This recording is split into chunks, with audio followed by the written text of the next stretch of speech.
মানুষের ভিতরে একটা ভাই আছেন, আপনার কঠিন মাজার ব্যথা, হিটুর ব্যথা, বাড়িতে সাপ আছে, সাপে দুধ খাই। এই বাবার এক শিরা গুটি আছে, ওই খেতে গেলে পারিস না। আমাকে একটা লোক এই দুপুর বেলার টাইমে সাপটা একটা ম্যাচ কিনেছিলাম।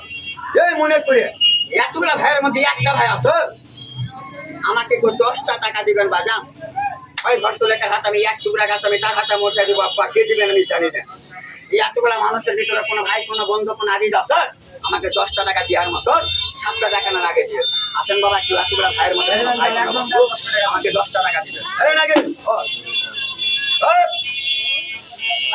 পাইছি ভাই, পাইছি হয়ে গেছে, রাখেন রাখেন, পাইছি রাখেন রাখেন।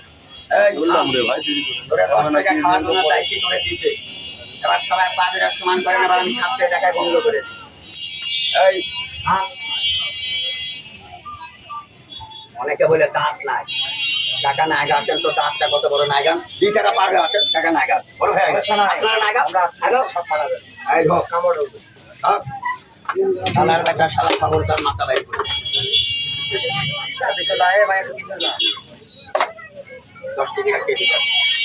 বুঝতে মনে ছিল বাড়ির পাশে কে মসজিদ নাই, 10 টাকা দান করা ভালো না খারাপ, একটু হাতে ধরে সবাই পাদে একটু সমান করে সাপটা দেখায়, সবাই সমান করে। এবার অনেকে বলে দাঁত নাই, এই থাম দেখা যায় না দাঁতটা, এই যে এটা কিন্তু অরিজিনাল দাঁত, এই থাম না রে, এই যে দাঁত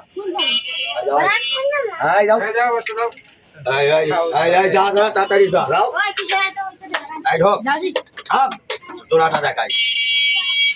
ছোট বড় সবার পায়ের নিচে হাত দিলাম, একটা কথা বলবেন সবার গাড়িটা কিভাবে এক জায়গা না, সাপটা দেখানোর আগে আব্বা পবিত্র পায়ের মেটে আমি কপালে রাখলাম, একটা বার যদি আল্লাহ পাকের নাম লিখে আর কি বাবা পাপ হবে না, কিন্তু মুসলমান কাছে কোনো ভেদাভেদ নাই, যার ধর্ম তার কাছে বড়।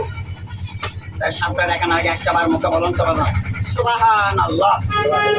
এই বিষয়ে আল্লাহ পাকের নাম লিখে বললাম, কেউ কিন্তু নিল, কেউ নিল না। যদি কোথাও মার্কা আছে কোন সে মার্কা, নাঙ্গুর মার্কা কথা কিন্তু জোরে হবে বা এই কণ্ঠস্বর আর একটা বার মুখে বলুন তো বাদান বিসমিল্লাহ।